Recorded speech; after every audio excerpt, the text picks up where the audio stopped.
at 6:01. We're live. Just to start, since we have some public here tonight, I think maybe it would be helpful if we just go around and give some introductions, and then we can go ahead and look to the agenda and see if there are any changes or additions. You mind starting, Ryan? Sure, I'll start. So I'm Ryan Pesanowski. I have a first grader, I have 4 kids, 1 in the school and 3 more on the way. I remember. Yeah. I'm Hannah Bensmone. I have 2 kids in the school and another coming through. Board members. I'm Beth Schwartz. I'm a board member. I have a rising second grader and a rising kindergartner. And I'm an educator. I'm Mike Schaefer, assistant principal, sitting in for Mr. Roby this evening. Christine Bourne, superintendent, Windsor Southeast. It's great to have you all here. And I think in terms of changes, additions to the agenda, which has been published publicly, the only addition is that we will add an executive session following the school board candidate introductions. So we will go into executive session at that time. If we can turn to approval of the minutes from May.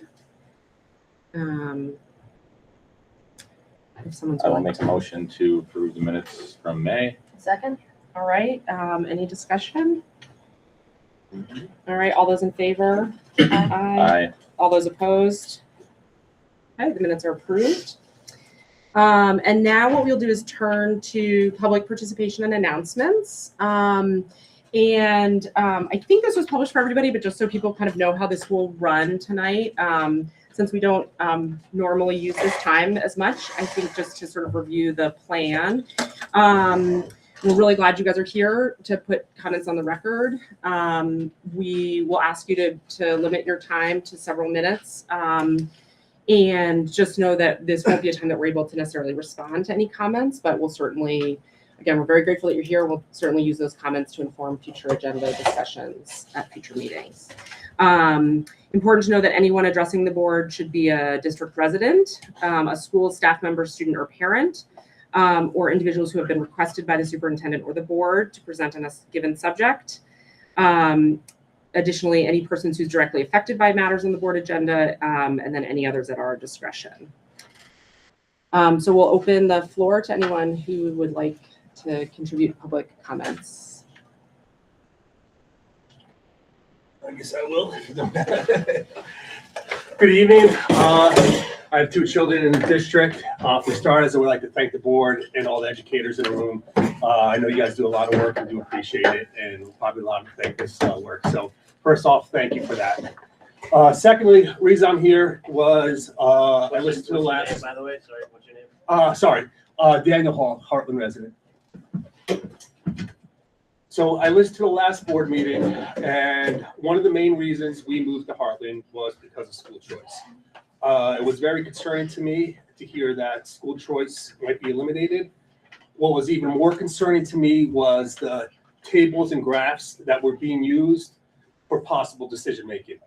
Upon further review of those tables and graphs, I found them to be misleading and also inaccurate if you're going to use them as a cost savings analysis. For starters, it was alleged that there would be a $5 million savings if the districts merge and there was no longer school choice. That's not truly accurate. The districts would no longer have a $5 million expense item for tuition, but of that $5 million, currently $1 million already goes to Windsor High School. So Windsor High School would have to make up that money. So you're not going to have $5 million. It would, at the very least, start at $4 million.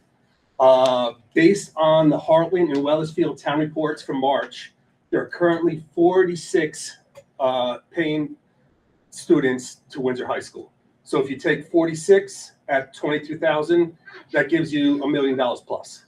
So I think at the very starters, you have to take off that $1 million. It also doesn't account for the additional costs with that influx of student. Again, based on the town report, if everyone was to go to Windsor High School, it would be 200 additional students, not including the students that are currently enrolled. During the presentation, it was discussed that They believed 4 additional faculty would be needed for those influx of students. I'm not an educator, but that seems to be grossly underestimated to have 4 teachers for an additional 200 students. Additionally, it doesn't take into consideration all the support services for those students. So you have your special educators, cafeteria, janitor, transportation, and so forth. I mean, you guys would know it more than anyone with all the separate line items. So I would urge the board, before any discussions are made about possible merger or not, that an independent, accurate cost analysis would be performed. I don't think you could just say merger, no merger. There's a lot of hidden costs. And like I said, that $1 million, it's already going to Windsor. So if we stop paying tuition, they're going to need that $1 million from somewhere. Because I think if to happen, it would be very damaging to the Hartland families and students to make a decision and then all of a sudden realize that, oh, we actually didn't have the ledge savings. Sorry, we uprooted everybody, but we thought we were going to have the savings, but it wasn't what we thought it would be. So that's why I would strongly urge that independent accurate cost analysis be performed.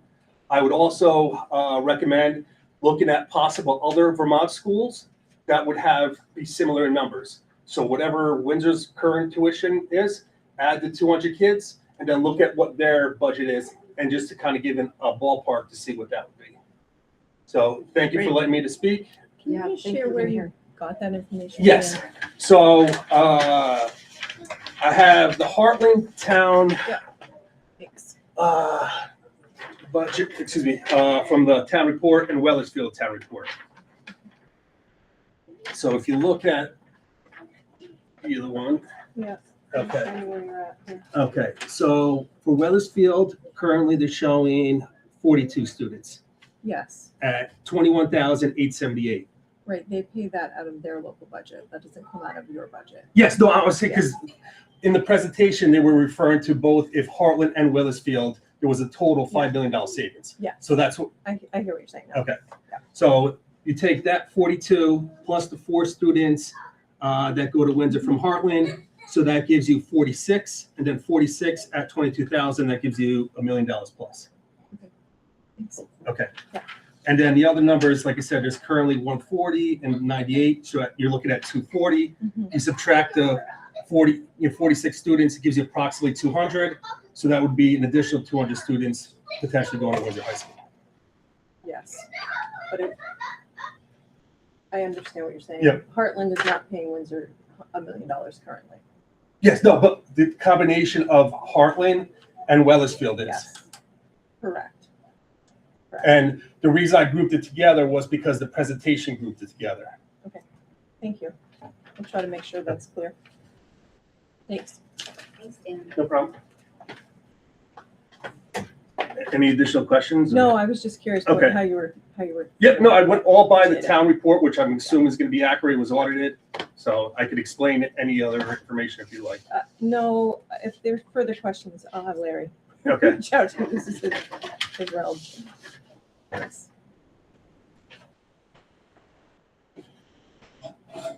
I'll say something. My name's Laura Percy. I have 3 children in this school. I have a rising 8th grader, a rising 5th grader, and a rising 3rd grader. I came to a meeting, I want to say maybe February, when there was talk about school choice again. And I think at that time I shared that one of the main reasons why my husband and I bought in this town was because of school choice. That was a huge draw to this town. And one of my concerns is that if we do away with school choice, you're going to lose a humongous draw to this town. You're going to potentially lose families that are going to want to move from this town because they, for whatever reason, want to go to this school, or this school. And then I just see a lot of the draw that brings young families to Hartland. I feel like that is potentially something that we're going to lose. You ask probably the majority of the families here why they moved to this town, and I would say pretty confidently that the reason is probably for school choice. So just from a property owner standpoint. I would be nervous that, people are looking at the cost savings of not having to pay tuition out to all these, different schools. But what is the risk if we do away with that choice and, everybody who would potentially move here isn't going to because they're not going to get school choice. So that's just one of my concerns. Another thing, I spoke to a mom who lives in Cornish, and her kids go to Cornish Elementary. They do school choice there as well. One of the things that Cornish does, which I don't know if this is something you guys can talk about in your future meetings, however things shake out. But one thing they do in Cornish is they set anchor schools. So they have a Vermont anchor school and a New Hampshire anchor school. And so they set basically to go off of the anchor school's tuition price. So for New Hampshire, it's Lebanon, for Cornish, and for the Vermont school, it's Hartford. And so if a student decides to go to another Vermont school that charges more than the Hartford price, then that family is responsible for the difference, paying the difference of whatever the tuition is over the Hartford price. So I just, throwing it, I'm sure that's probably something you guys have talked about, but that was interesting to me. And then the other thing that I would like to bring up is, I know you guys have talked about potentially the state doing a tuition cap. So I just was interested to see, I know they just voted on something recently. I didn't know if that was something that was included in that bill, but, I think that's something that you guys have all said that would be helpful. So just kind of some of my thoughts, I guess. Yeah, thank you for being here and putting all of that. I think it's really helpful to have all this stuff on the record. If it's okay, just to kind of respond to that specific question, just because it is sort of related to kind of Act 73 does include tuition caps. Okay. It is going to be based on the foundation formula, and it is dependent upon the district lines being drawn, is my understanding. So like Act 73 said, first there have to be new districts, and then foundation formula comes into effect. H955, which is now passed the legislature but is not yet signed, is not forcing mergers, requiring merger committees. So Hartland is required to send someone from the district to be on a merger committee that will be led by a state facilitator according to these CISAs that are predefined. So we are in a CISA with Hartford, Woodstock, Windsor, and a lot of surrounding towns, I believe, but you can check legislation. But the final maps are not out yet either. And so I think the question that sort of remains is what happens with foundation formula and those tuition caps in the absence of new district maps, because the whole point of the foundation formula was it was supposed to come into effect with new maps. Right. We don't really have a new Is map. that true though, that foundation formula that is like going to be figured out until 2027 or something? H9, It'll go into effect it's not certain. Yeah. that's But right. FY 30, By when? fiscal year 30. And then the steps, this excess. Hey, Jackie, I'm watching. Jack, I'm So- watching, okay? Sort of further and further. So you can make the right decision. Let me see if I can. That's going to sort of slowly bring us to foundation formula. Like they're going to charge us double tax for everything we go over Right. this average amount. So Now, the tuition cap, is that something that wouldn't go into effect until, the tuition cap in this bill is 3.8% for FY 28, I believe. Okay. But the other bill, 3.8% beyond spending by the Yeah. district. Like Yeah. the district can't charge more More than than 3.8% right. beyond their that's what cost. And the other bill that isn't signed but passed is the yield bill, which I think is the most concerning right now. They call it a bridge to the foundation formula. And under that, they cap the excess spending threshold that you can't go over or you get double tax, they say. And so next year,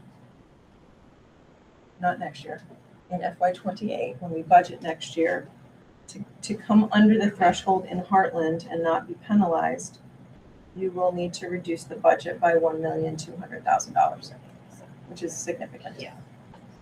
Now, Hartland has traditionally been over the cap since I've been here, so I don't know to say that, Mhm. but that's a lot of fine. And then I'd be curious to know, the anchor school question, I believe in Vermont state law, schools cannot charge differential tuition. So like Okay. whatever Hartford decides is their tuition price, that's what they're gonna charge any student that goes there. So it precludes us from identifying two schools and negotiating. Well, I don't think cheaper they use rate. it as a negotiation. I think they just say like, this is our set tuition Mhm. that we are paying out to any Vermont school. So say, I don't, is it 22,000 Depends roughly on the school. Oh, for Hartford?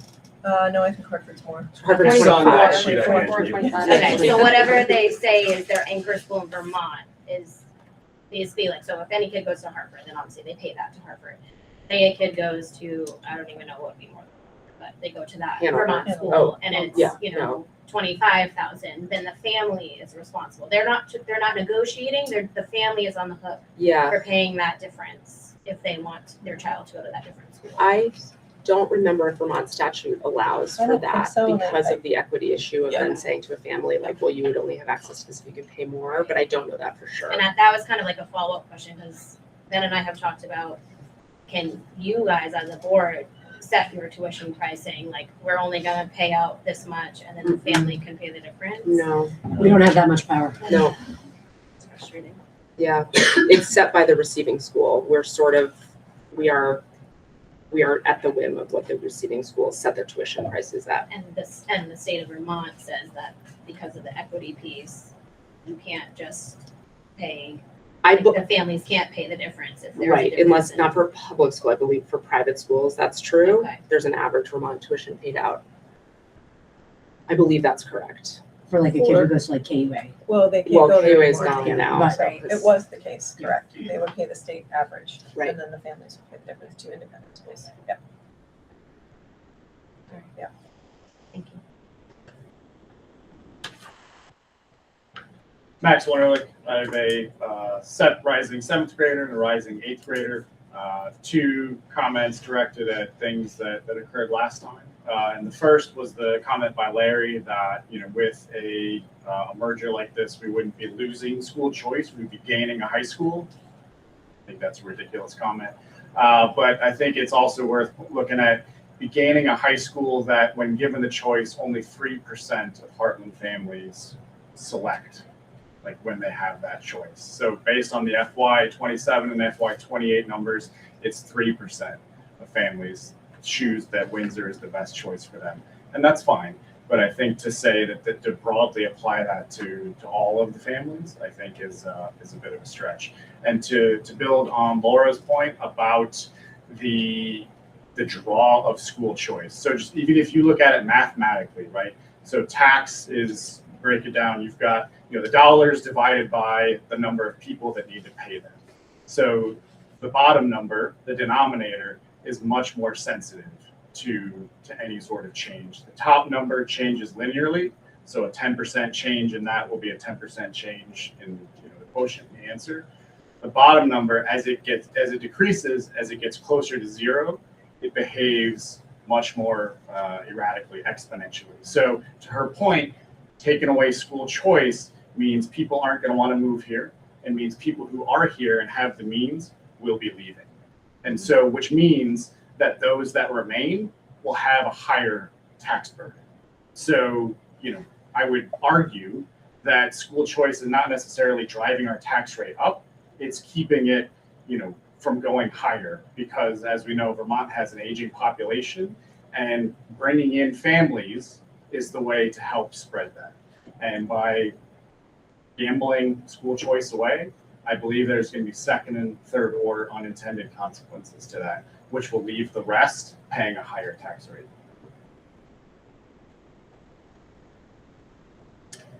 Thank you.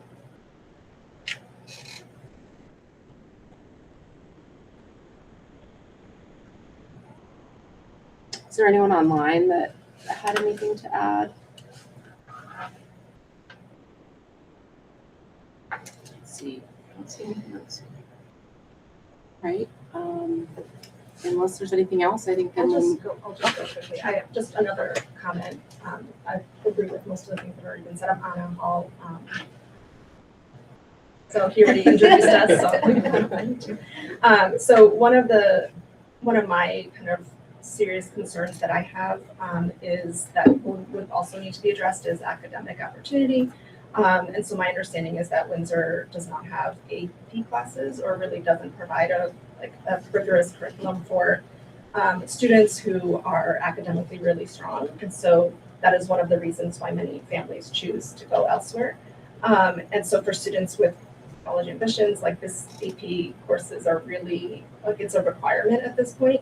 And so, just thinking about if this were to happen, we really can't provide that at this point. And so, I just urge that the board consider that as like a really significant piece of this, and that we should be trying to support students of all different types of learners. And we shouldn't be kind of taking away opportunities, and this would take away opportunities. So thank you. Just a response to that, as a teacher who works in a lot of high schools, or just Woodstock, there are many high schools that don't have AP classes. Hanover is one of them. And so I know that the more students that you have, the more opportunities you can provide. So if we did, and just a reminder, it was never our board's ambition at any time for us to talk about merging. It was a question that got brought up. So we are just collecting information, and our hand is going to be dealt to us by the state no matter what. We may not even get the option of deciding if school choice is something that Hartland can do or not do. We may be told what we will do. Well, maybe. I think the H955, there will be a town vote, right? That is Yep. part of, we will have to be a part of it. There will be a committee to study, as somebody pointed out, right? There will be a formal study, and any proposal would be brought to the town. This is not a board level decision. If you watch prior meetings where this has come up, we've said that this is not a board decision. This would be a town vote based on extensive study, as was done with Act 46, right? So there would be a study committee to look at all of these things: opportunity, logistics, transportation, et cetera. But with with small schools, it's really hard to offer all these things. And so the more population you bring in, the more opportunities there will be. So I understand how this all works, but we need to remember that no matter what happens here, opportunity will happen if there are more students for that reason. So I have faith that no matter what happens, there's going to be opportunity for our children no matter what. So there's my Pollyanna in the sky. Could I just add one thought to that? Amy reminded of I live in Hartland as well. Yes, I totally agreed. I've worked at many different high schools across the country. Numbers matter, but it doesn't happen right away, right? And so I think for those of us who have middle schoolers, it's the thought of, well, what would it be right away, right? And just thinking about that transition process for people who are kind of at that stage, I think would be an important part to kind of build into the plan. Heard.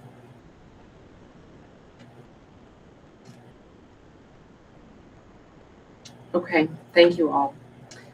Should we go to the administrative report? I think so. Sure. So, Mr. Romeo's out of town at a family graduation. So Mr. Schaefer's gonna deliver the admin report, which at the June meeting is our spring STAR assessment data and some behavior data. So It's always so small. I'm At some point, gonna we need make to it bigger. Hold on, I can make it a little bigger. even when it's bigger, I still can't. Watch it. Thing. How's that? A little bit better? Not yet, but I know it will be. There. Yeah. Better? Okay. Yep. All right, Mr. Schaefer, you ready? Yeah. Thanks for coming to see the data report today. I appreciate it.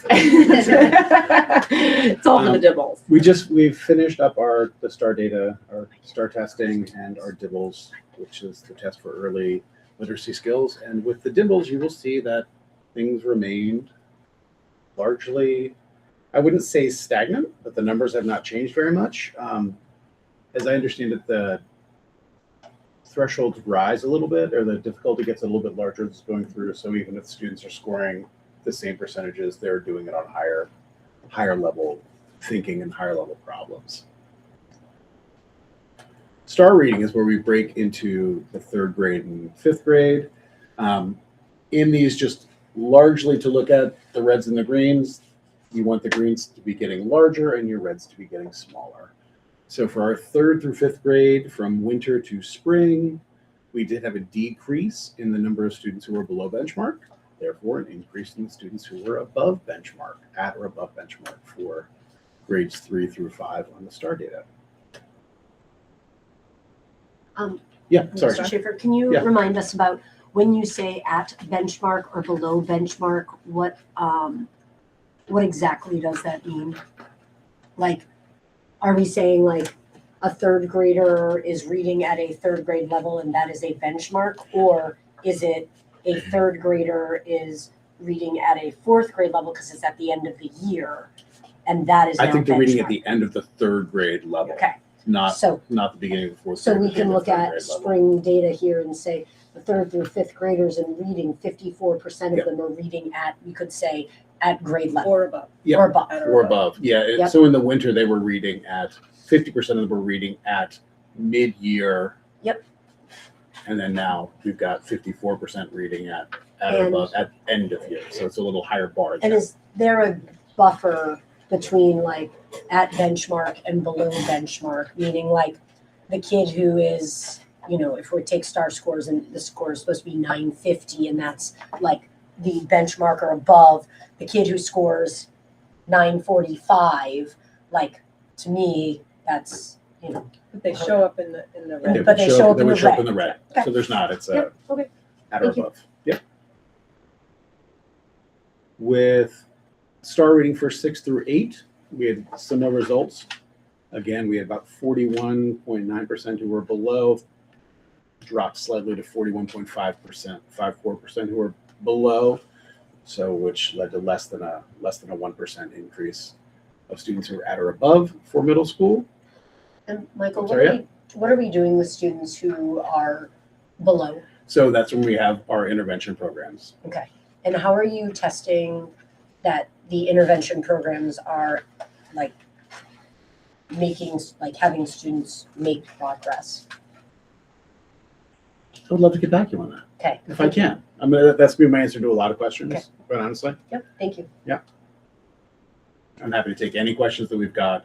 If you want to include them, if people want to include them in the chat, Yeah. if you want to include them, that's totally fine. I'm happy to take them. I'd rather take a question than give you an answer that I don't know exactly what's going on. For math, K through 5, we were at 43% who were at or above grade level. That dropped slightly. Is there another slide? Oh, sorry. I was Sorry. writing down the I'm question. I'm looking at, I've got it on one speech, she's got it on another. Sorry. Sorry, slightly lower Synchronized with PowerPoint. 40.6% at or above end of year benchmark.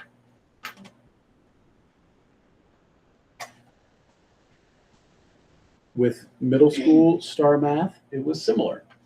We had a slight dip. So it went from 40.32 being below grade level to 46.88 below grade level. Again, that was the middle of the year grade level. And then at the end of the year, we're looking at end of the year grade level. And our maybe I'm wrong, our last year's reading sort of looked like this. Then we got an intervention program, and that's what our hope was with the math. But math is only 3 to 5. Right. Okay. So by demographics, there was little change in the free and reduced lunch that will be on the left-hand side. It's very small to see. In fact, there was no change. The growth did come on the right-hand side in the non-free and reduced. There was more of a growth there.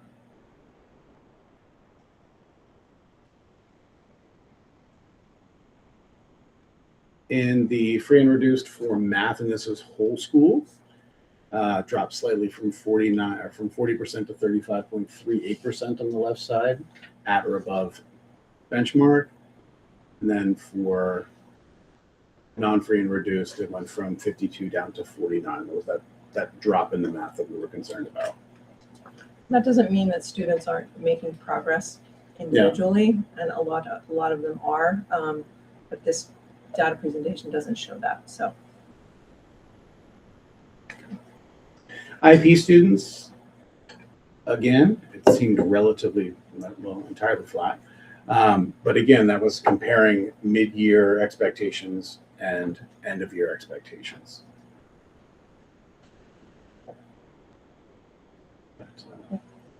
Math students on IEP, again, remaining largely flat when you look at the percentages. Again, there is growth. It is in the growth of content. Can I ask a question about that? So Sure. they're all taking the same exact test though, so this Yes. isn't showing how the students in IEPs are doing towards their individual goals. Correct. Okay.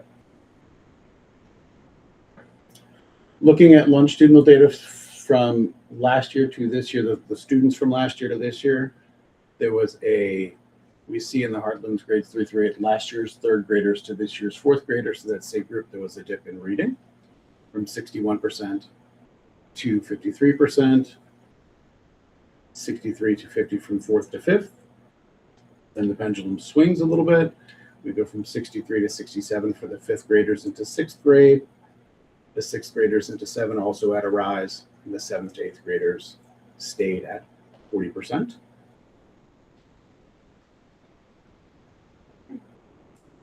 For math, it was a slight increase first to third, or first to second, slight decrease second to third, increase from third to fourth, a larger increase from fourth to fifth, 67% from fifth to sixth, that stayed the same.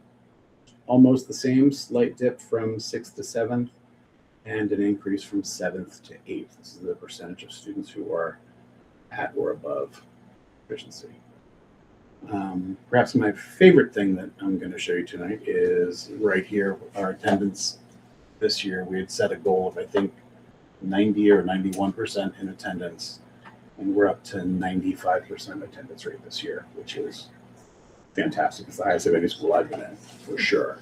So that's elementary school, and does not change at all when you get to the middle school, which is great. Should we take him out?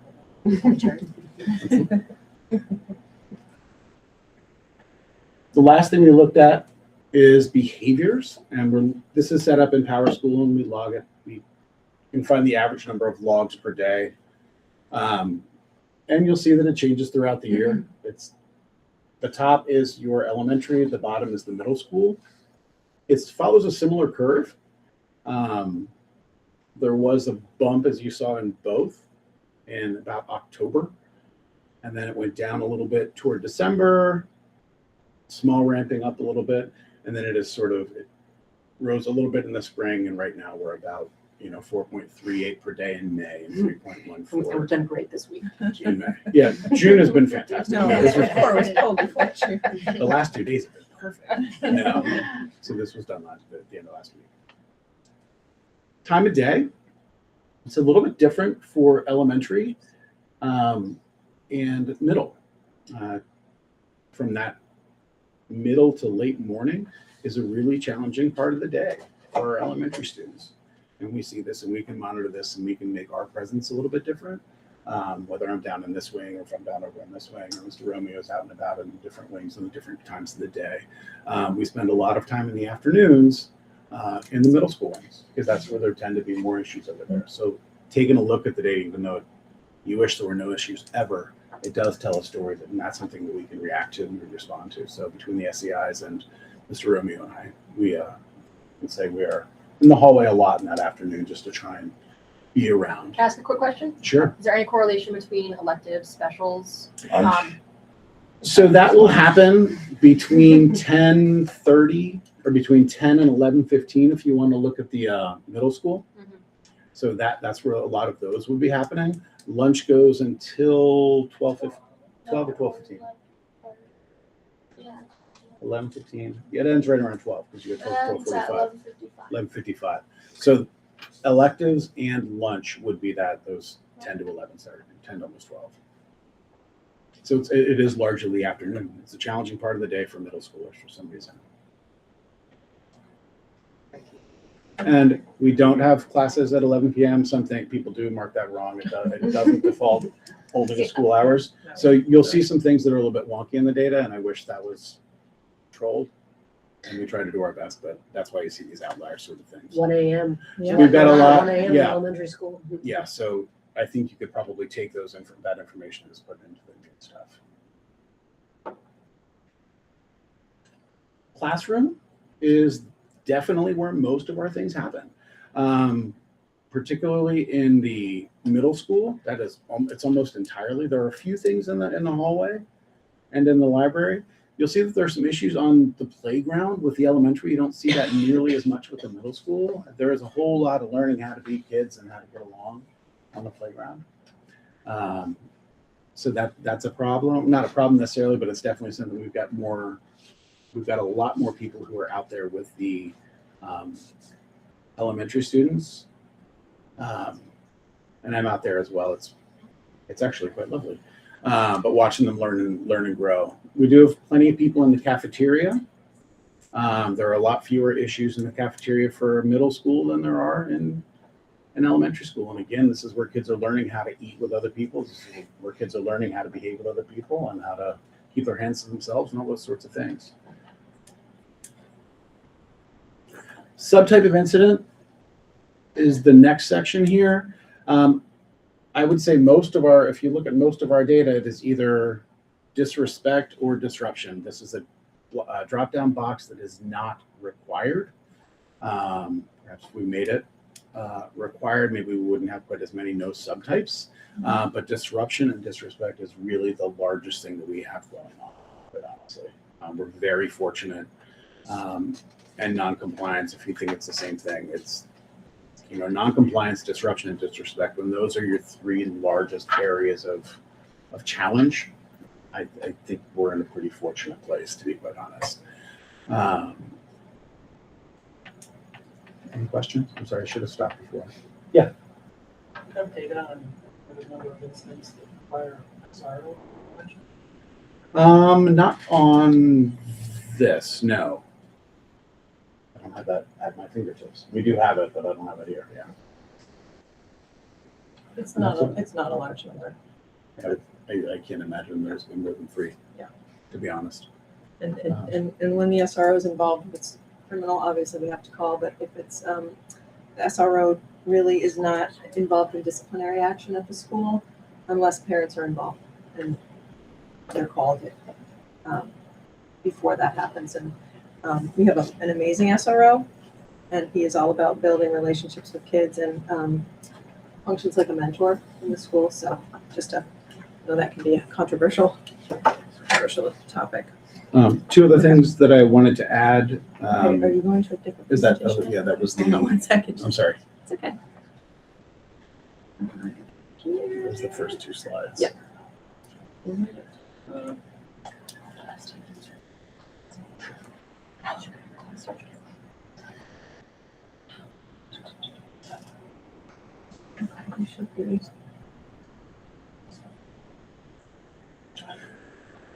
So we did notice that there were challenges with math before, and part of the budgeting process we put in for a halftime interventionist for math for middle school. Sorry.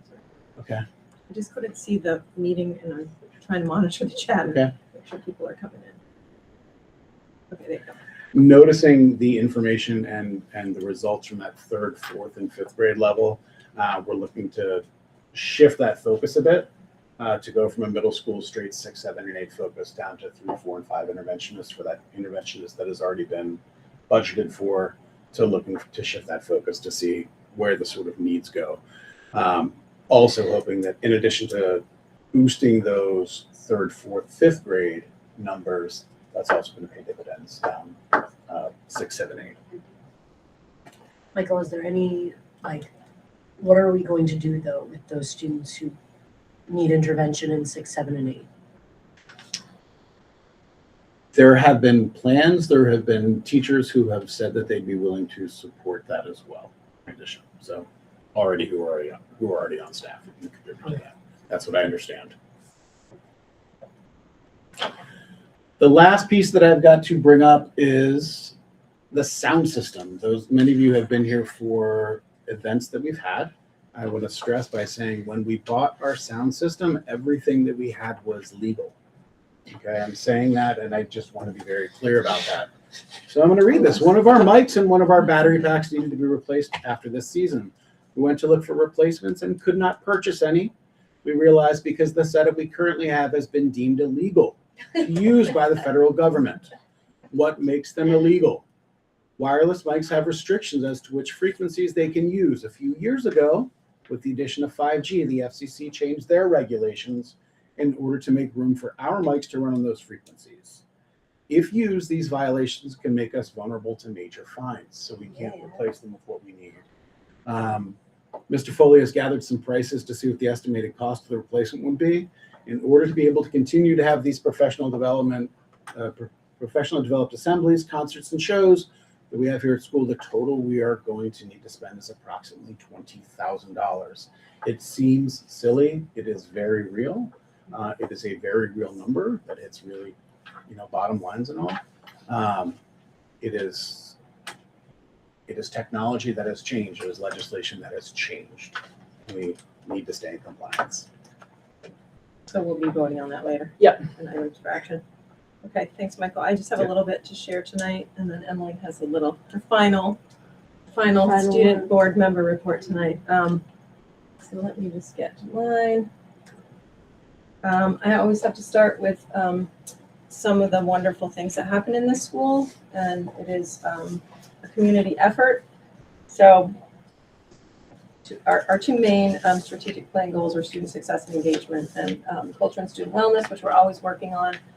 So the pictures up here are mostly Leadership Day, which was a spectacular event. Again, kudos to all the staff and students for all the hard work that went into it. But I also have pictures of first graders, which I shared at the SU board meeting, because I went into that first grade classroom a couple weeks ago, and the teacher was out. And there was a sub in there, but the students were running that classroom. They knew just what to do. They were on task. They were helping each other. And it was just like, kudos to our teachers who create those routines and that confidence in the students. And they told me that they certainly didn't need a substitute and they could handle it all day, which was pretty awesome. But Also regulations and restrictions. Yeah. You can't do that. Other things the federal government can't do that, says. but they were just, right into it. And then just some more pictures of Leadership Day. Come on, pictures. There they are. The students really put a lot of thought and effort into it, and the older kids leading the activities for the younger students was just heartwarming to see, because that is something that we've been really working on with the kids. So I saw a couple of you there. I was in the back in the performance, but it was great to see people there. And we had a wonderful turnout. So just a couple of other things for you to know that are going on. The agency is really working on reducing special education costs. So that's come up, and there was a report released recently. And from that report, the AOE is placing a strong emphasis on Tier 1 instruction. That's universal instruction for everyone in the classroom, and have identified that if we can shore up our Tier 1 instruction, we won't have as many students that need additional supports and intervention in special education. That's the theory. I believe it to be true, actually. So they are really focusing on making sure that schools are using high quality instructions and programs that are evidence-based and aligned to standards, and they're using them with fidelity. We're ahead of the game because we have a coordinated curriculum. By law, we have to across the SU. And they're relatively new, and our grade level teams, any implementation of new curriculum, there's some growing pains, and we've had those for sure. But our grade level teams have really spent a lot of time this year mapping the units and the assessments, and we're using the same materials. And so we're going to really hold people accountable to that next year. And staff are actually pleased to hear that for the most part. So just a little evidence that when you are not using grade level material, which sometimes happens if you don't have a coordinated curriculum and people are doing things that they want to do, bringing in other materials. There was a study done, the New Teacher Project of 4,000 students, and they reviewed 5,000 assignments across 5 school systems, and 26% of the time those students were working on grade level materials. And so that equated to a loss of 6 months of class time per student, which is pretty significant. So it's really important that we are delivering grade level materials to our students, and so we're really going to be focusing on that, and we believe that will help with our data scores as well. Just so I understand, so the hypothesis is that the curriculum, the content being delivered is not grade level, but in the current curriculum that If you're FBSU is using the curriculum, yeah, then it should will be be. aligned. If you're supplementing and There's bringing a in risk other for- materials yeah. and not using materials that you're supposed to be using, that's when the drift happens, and students aren't necessarily getting grade level materials in front of them. So we're working on that as an administrative team. Do you know if there are a lot of teachers here in the school that are not using and that are supplementing? Across the entire SU, and Okay. probably in every school in the So they're country. kind of using the grade level, but then will supplement and aren't just. Or it's just some not people strict. are just haven't been using it. And so, yeah, it's really like we need to get on the same page and do this. And then, if our data doesn't show improvement, then we need to look at something else. Like maybe it's the program that we've selected. So we'll keep you updated on that. We are planning professional development at this time for next year. We're going to be focusing on math in the elementary level and bringing in practices of UDL, which is Universal Design for Learning, so all students can access the curriculum, and the educational quality standards, which call for culturally relevant curriculum where all groups of people are represented and kids can see themselves in the curriculum that we're presenting. So that'll be the focus in elementary. The middle and high school focus is going to be on advisory and really trying to get at creating a really positive culture through advisory and building relationships. And we're going to do some work on restorative practices, which is a proactive approach to building positive culture. So, and that is in line with, Emily was on our SU subcommittee to look at our hazing, harassment, and bullying policy, and students are calling for this. So we're listening. Other things, we are final planning for summer wind is underway. It's going to be here for Hartland students this year, 3 days a week, 4 weeks this summer for 3 hours a day. And then graduation is the 10th at 4 o'clock. We hope everybody joins us. And then we talked a little bit about this, a little legislative update. So I won't go into great detail, but both H955 and H949, which is the yield bill, passed. Under the yield bill, which was 949, they voted to buy down property taxes again by $101 million, which does impact us and our budget in the following year. We have to play catch up. So Christine, that's like kicking the can down the road. it's kicking the can Okay, down the road. kicking that Yep. can down the Yep. road still. We're still kicking it. Got it. There was a push for bond exemptions to go into that student threshold spending, which was passed. So I know Woodstock has a bond, so that won't count in their pupil spending they extended it until July 2026. There's a phased reduction in the excess spending threshold. I gave you the number at 115.5%. Heartland would have to reduce by 1.2 million to stay under that threshold. The following year, it drops to 114.5, 113.5 until it gets much lower. It really is a way for the state to force consolidation. So it's just their tactic. So the House and Senate agreed to cap annual tuition increases paid to receiving schools at no more than the year-over-year percentage increase in statewide education spending. That starts in FY28. That's that 3.8% that I shared with you earlier. Can I ask a question about that one? You can, but I might not be able to answer out to My question is like now, like I don't know what all high schools tuition rate is, but let's say there is a high school that is charging $22,000 and then they see this and they're like, oh, cool.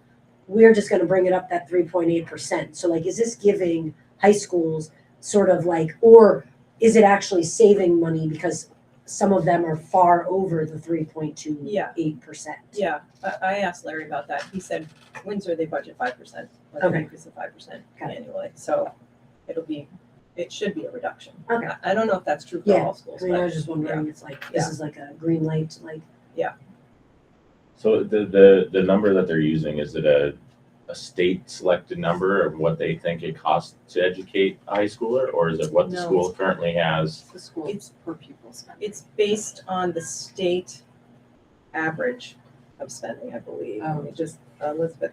share Multiplied it. by the long-term weighted average of 1.39 for a high school student, presumably. I thought she told me what it was. Let me look into it. There is a formula that they use, but I mean, the truth is, we're gonna Yeah. we're gonna find out what the tuition is, You are. and we presume it will be following this law. And it's Yes. gonna likely be, they're Absolutely. gonna mostly be in the mid-20s. Yeah. and is that going to affect all schools, like including like Hanover, which is a New Hampshire school? No. So New Hampshire can still, so Hanover can charge whatever they want, and we're Correct. still responsible for paying for it. until they say that, funds are going out of the state, Okay, which they may do at some point. okay, so we just need to be aware that like, Yeah. any student who's choosing to go, to Hanover, or family is choosing But to go there. This doesn't apply, right? that this does not apply. Right. And that Hanover could, if they wanted to, be like, sweet, and just they could bring up their tuition rate to whatever they wanted to. I believe that to be true, but I will double check. All right, lastly, the H955, which is the Ed Transformation Bill, which everybody's heard about. That is about voluntary mergers, replaces forced consolidation with an aggressive timeline for voluntary mergers. Study committees, as we talked about, will convene. They're hiring facilitators September 1, I believe.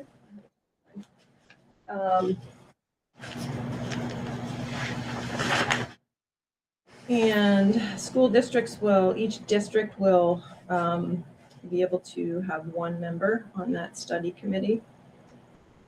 The first study committee will meet on October 15th. And communities will be involved in those conversations. Is that a member of the community, like a member of the district, or is it intended to be a member of the school board? Of the board, yes. One of you lucky people gets to be on that committee.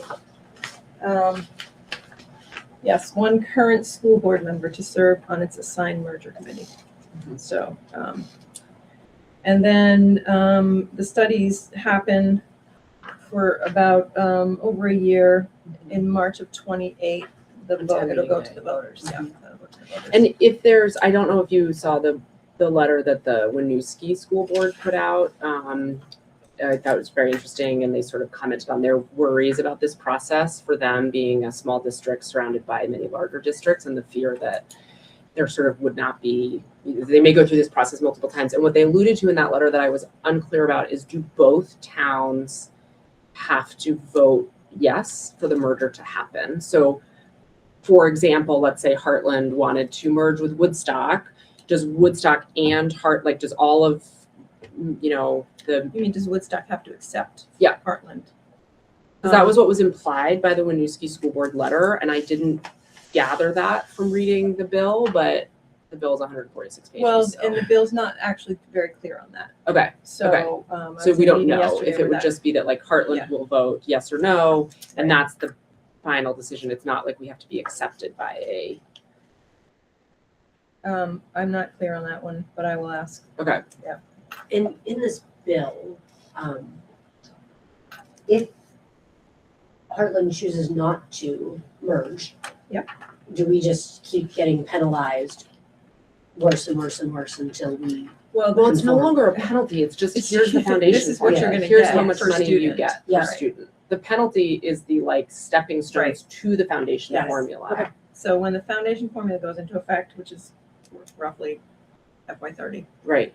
it'll We be will get about 15,000 per. They haven't figured out all the people. weights yet. Okay. Probably likely more than that. And our But- current But is that spending is based on about. right now prices? Because let's be honest, if that's based on right now prices in 2030, that's gonna be It's very also different. based on like Chittenden County education costs, which everybody knows are a lot lower than Upper Valley education costs Yeah. for whatever Yeah. variety of reasons. So they'll set that, and I'm sure inflation and costs will be factored into it. But, yeah, What's written in Act 73 is about 15 something, and then multiplied by that's the lump number and that's weighted average. been floated, yeah. So And for what is our current per pupil Currently spending in is Heartland District spending is 17. 17,983. Okay, so it's about cutting about 3,000 per pupil. But your money for the money's gonna follow the students. Yeah. So all your high school students, Right. the tuition out, that money will follow those kids, so Right. you won't get it. So- But again, assuming that does go into effect, the money that follows the student is no longer a tuition set by a receiving town. It is now foundation formula multiplied by 1.39 tuition capped, like. Correct. So we're less exposed to the so-called retail pricing of high school, right? It is now therefore, That'll be what you get. Right. Yeah. Which happens in other states. Some states, a lot of states use a foundation. I'm sorry, could you explain that again? So would that mean like the state would set a limit what we could pay Hartford, Woodstock, and Hanover then? The money follows the student in a foundation formula, so it's set and the districts receive, if you have 200 students, you get $15,000 per student. That's a guesstimate, that's not the number. And that's the money you'll get to run your school. So in the long term, we wouldn't really have to worry about how much Hartford, Woodstock, or Hanover increases their tuition because it's going to be set by the state. Yeah. Eventually. All right, thank you for I explaining think it's that. the getting there that's the. yeah, I think what people we're really, worried really about. hard to understand is like Act 73 depended on this idea that the legislature would draw a map. And they ended up in total gridlock and allegedly reached this compromise, which is not forced mergers, but But it is. put a person on the committee and there's going to be a paid facilitator who, if you read the law, has the right to report a district for bad faith engagement. Like there is going to be a lot of pressure to do it, but the question is like, if there is no merger, then how does the foundation formula even play out if there are no new district maps? And I think that's what's really very hard to know right now. Yeah, and things could change. Yeah, To be honest with you. 30 legislatures are not running again Yeah. because it's been such a mess. So there's a whole bunch of people that could come in and just change it next year. And the timeline's aggressive, maybe it doesn't seem it, but it is. It's a lot of work.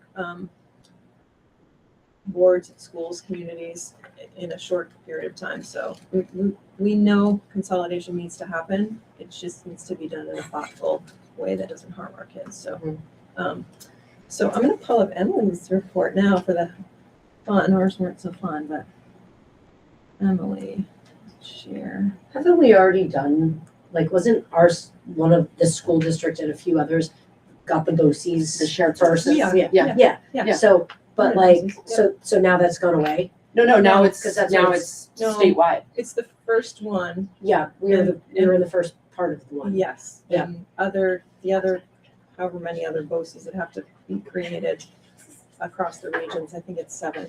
Okay, They're using our articles. We're helping. okay, Yeah. got it, okay, because when I read that and it said change to, I was like. But our CISA Yeah. now is more inclusive, right? Because the original BOCES that was formed with WSCSU and 7 other, was Hartford included in that? And now it is, correct? not yet, Oh, okay. but it could be. I see. Okay, Emily, are you ready? Yeah. This is Emily's last board report. She's moving on to high school, and she's been an excellent student rep on the board for 2 years now. About, yeah. Thank you, Emily. Yeah, she's done a great job, so. All right, Em, you ready? Yeah. Can you read that? You have good I eyes, can or would read. you like a? No, I can read this. So, You two with your glasses. So first off, happy June. We're in the last less than 2 weeks of school. So we had the New York City trip, the drama. It was really fun. Long story short, we went to see Aladdin. I think a lot of kids enjoyed it, and the groups we had a lot of parent help, so we could do smaller groups. Thank you. I was there. Yeah. we had leadership day, which I know a lot of kids had fun with. I know I had fun with. It was a lot of work. It was a lot of work. The 8th grade put in a lot of effort for the sets and everything. And then we had Memorial Day, which is its typical Memorial Day assembly. We had the 8th grade car wash, which got us, I think, about $900 to our 8th grade trip. And then we had the art show, which is pretty self-explanatory. But yeah, that was, I think, all that happened in May. Okay. And then there's not many events in June. However, the last day of school and then everything that has to do with 8th grade, like the 8th grade trip, the 8th grade graduation, and the barbecue. Excuse me. Where are you going on your trip? We're going to Six Flags New England. Nice. We get the fast pass, the meal plans, and we're there all day. So it'll be a lot of fun. And that is What? tomorrow. Oh, it is tomorrow. Yeah. You better rest up. Yeah, you gotta get some sleep. Yeah. We're all very excited. And then we had $700 left over, which is, yeah, I will not be saying who that's going to because I don't know if they're on this meeting, but it's going to someone very special and it means a lot to the 8th grade class. Yeah. Next slide. Yeah, this last slide. So, my portion of the meeting is now over. So I'm very grateful to have been on the Hartland School Board. It's been a very awesome experience, and I've had a lot of opportunities being on the school board. I've gotten recognized for a lot of things being on the school board. But I'm gonna graduate, and I'm very excited. I'll still be in the same SU, but I'll be on the Scutney School Board. Is that what it is? Yeah, instead of the Hartland. But I've had a really good middle school and elementary school career. So thank you.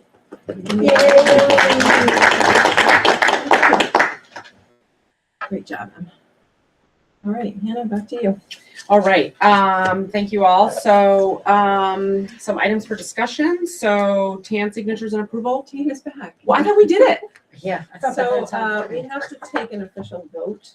I even used the blue pen. I know, and Okay, I'm sorry, but that means you have to sign it over again. okay, that's fine. So somebody needs to make a motion to approve, I make a motion to approve.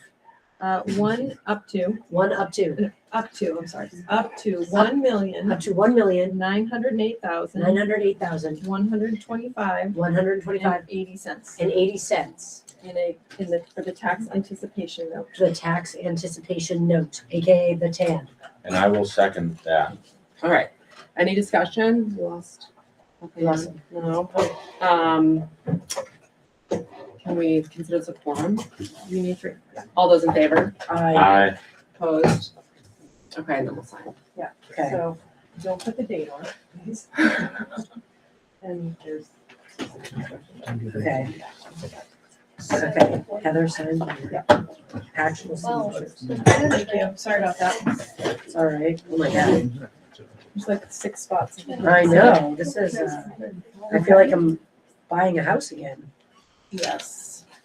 Really nice house at that price point. Yeah, I know. really nice. It's almost $2 million. What is this money go for? It's to cover the, It's before for the. payroll. Yeah, to cover payroll while Yeah, we're In waiting the for the summer. Yeah. budget.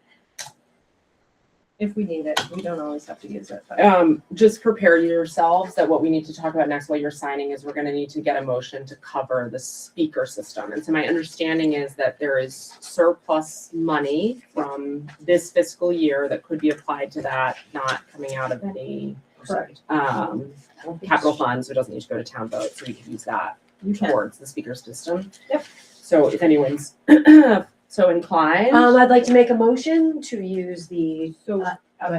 up to, not to, I'm sorry, not to exceed not to exceed $20,000 Not to in exceed this $20,000. current fiscal year. in this current fiscal year. I'll second that. Great.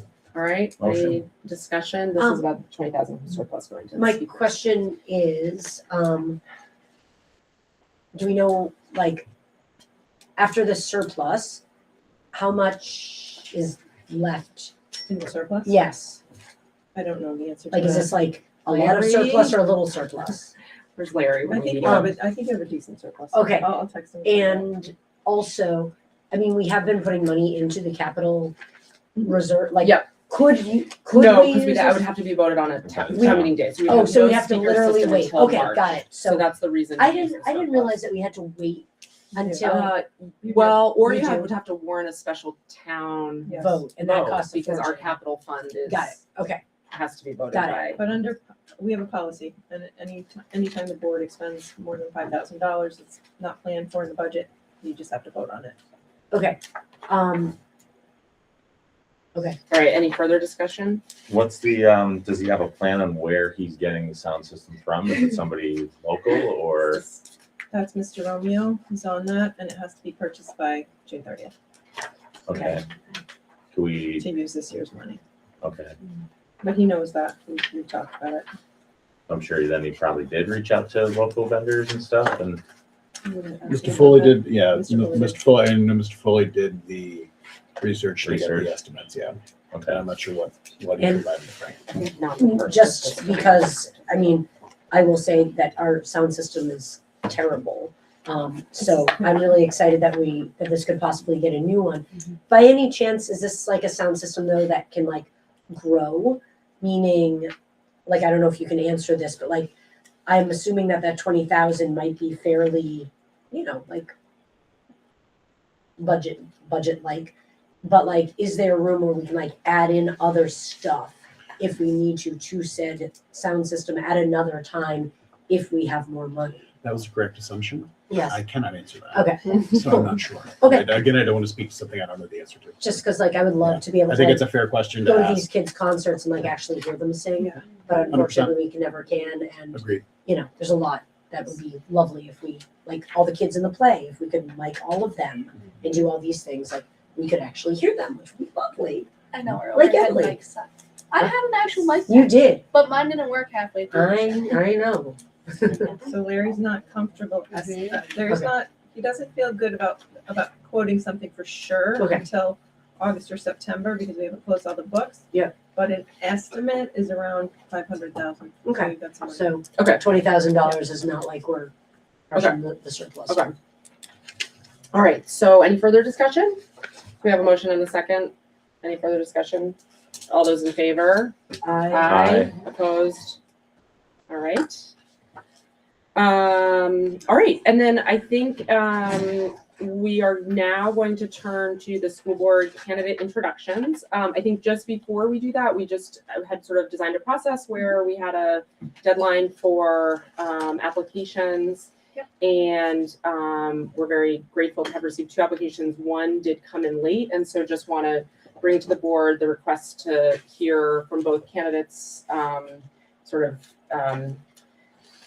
ignoring the deadline and accepting both applications. But if we would need to make a motion to do that. I make Was it? okay. 1 day. I make a motion to hear from our 2 candidates. Okay. Who are looking to fill our vacant seat. I'll second that. All right, any other discussion? Okay, all in favor? Aye. Opposed? All right, so Christine, I think you have the 2 candidates. Should we maybe do. go in? I have a letter of interest from Anthony Wilson, who is here, and one from Kara Hall, who's online tonight. You can see her, so. Thank you for both being here. So we can go in alphabetical order by first name, I guess. It's elementary school that we're in. Seems like the right way to do it. First time I've Anthony ever been selected W., your first. line leader for. Wait, what's your last name? Wilson. Oh, yeah. You will never. Unless we do your first name. Thank you so much for being here. Of course, yeah. Yep. So, good evening, everyone. As you've heard, I'm Anthony Wilson, if you don't know me already. Thank you for considering me for this opening. Really appreciate it. I just want to start by acknowledging the collective climate around public education these days. I think tonight's meeting was a great example of that. There's a lot of vituperation. There's a lot of big numbers being thrown around. There's a lot of questions about what is actually in bills, what's been voted on, what's been passed, what they mean, whether they're enforceable, etc. I think given that it's kind of a time for humility from our board members, and I hope to be a person that could to provide that to this board. I think it's time for understanding and working together and considering every option that can benefit the most students the most greatly. I certainly won't claim to have all the answers. I mean, I think even tonight we've seen that. There's lots of people that have given their opinions on things, and it's really hard to have a solid opinion when we all don't know what's going on. I've worked in or alongside education for the better part of 30 years throughout my career as a professor, a coach.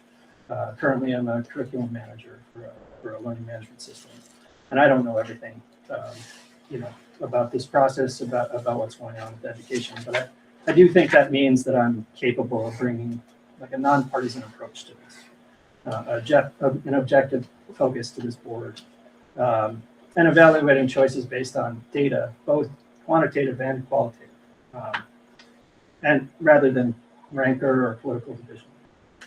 And I'm committed to learning as well. I think there's a lot to learn about this process, and I've already started that process. I've loaded every bill that's passed or not passed, or into Notebook LM, and I've been asking it questions day and night, even including in this meeting. I should I be selected, I'll commit to growing my knowledge and skills through trainings, readings, any means necessary.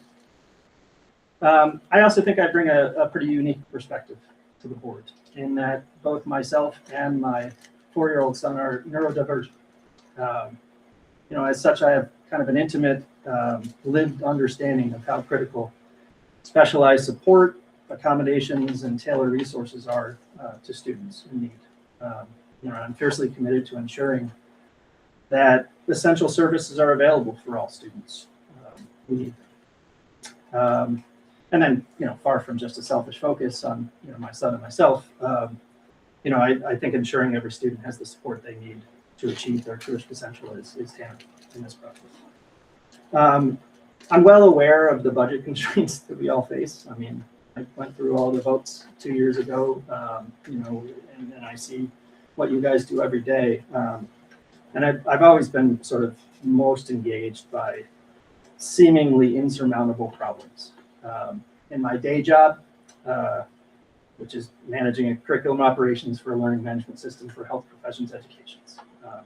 So I'm teaching baby Hannahs, which it involves, high volume operations, balancing tight resources, work for nonprofits that don't have money, and steering complex project management operations.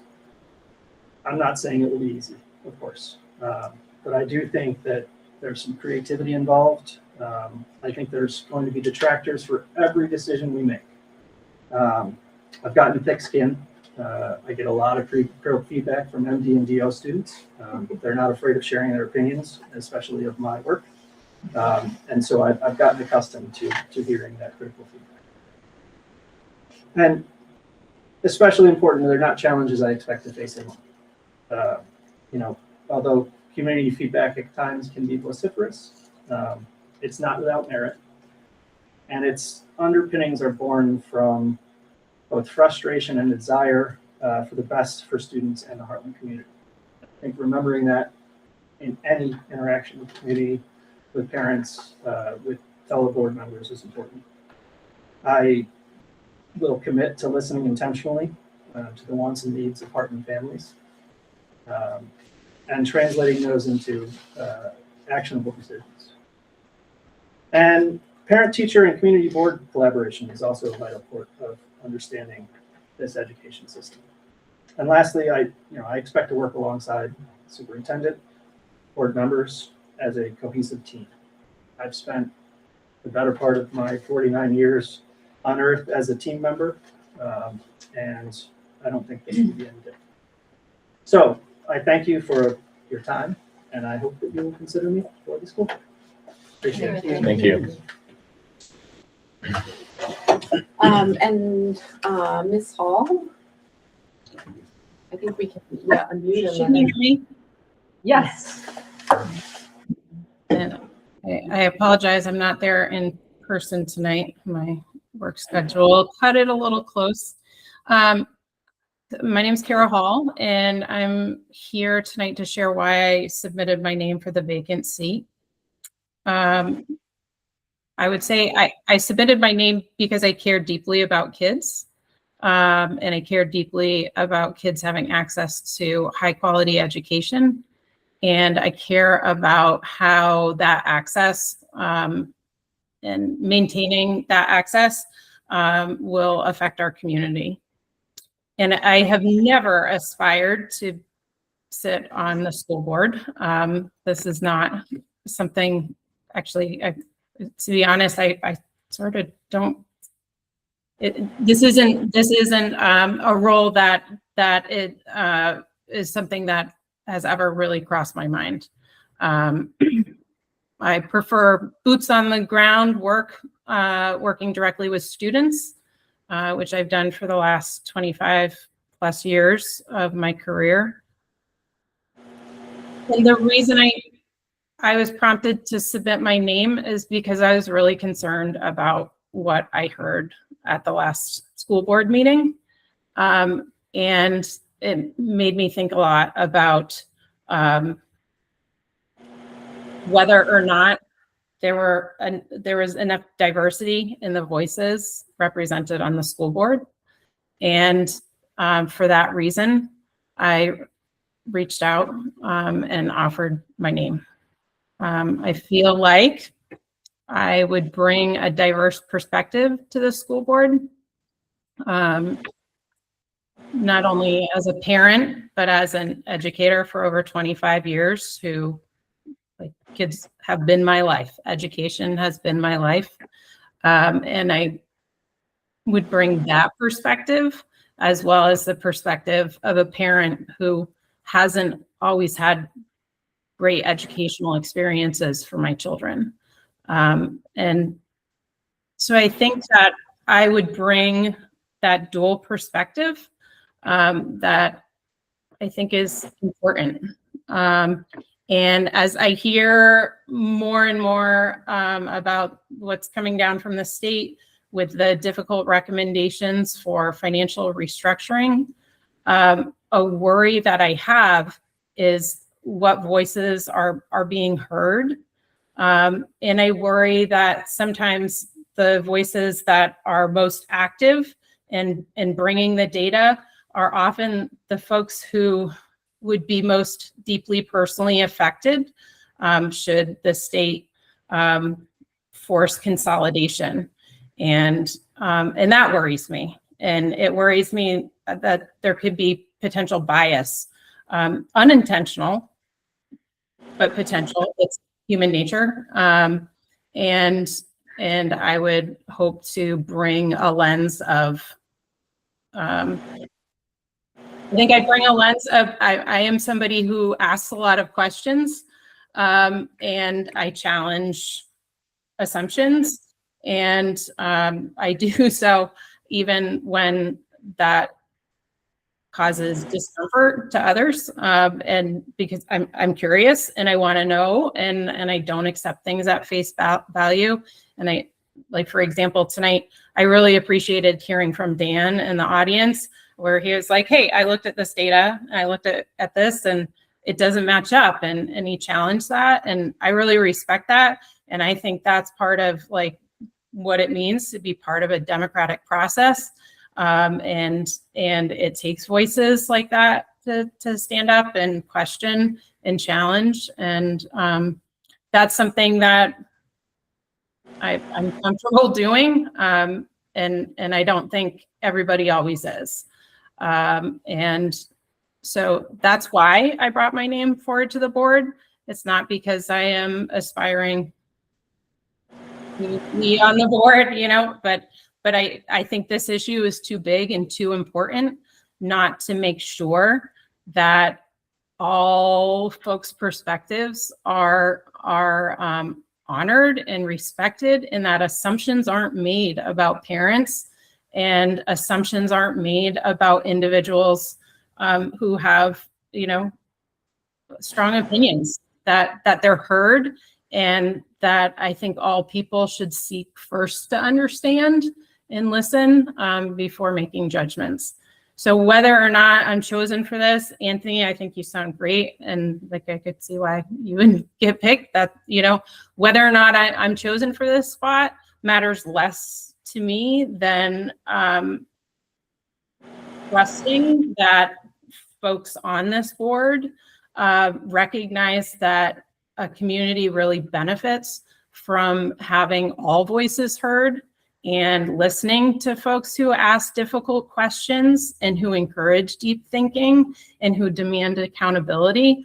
And that would be my hope. And I think the more voices involved, the better. Great, thank you. So I think what we'll do now is go into executive session. So I'll need a motion to do that. Motion to go into executive session. Just a second. You should state what it's under. Got it. So the executive session is under IVSA 313, Section A, 3. Any discussion? We, after we come out of executive session, is the meeting over after that? We just need to decide. set the next agenda. We just need to. Yeah. You'll make your selection. Okay. Yes. And so, okay, You'll make your appointment. and we will set the next And then agenda. we will set the next agenda. Okay, I'm gonna go When- on the conference room for you. is the next meeting on July something? No, there's no meeting in August. July. August, I We have think, a is the board retreat. retreat in August, Okay, and then our next meeting is September. okay. So we're setting our first one for September. Correct. Okay, so that's the one that we're setting. for. September 1st. Okay. Yep. Cool. Which, by the way, your school year is very different than ours this year. I know. My kids are gonna be in school and I'm Before you. not. I thought we have a full state calendar now. We do, but Woodstock has some contract language. Oh. Yep, we do have some contract language. All right. I can tell you. What do we have? We have a motion, we have a second. We're doing it. Further discussion? No. All right, all in favor? Aye. All opposed? All right, so we're gonna go to the conference room for executive Yep, I'm session. gonna Okay. Stop the video while we're going.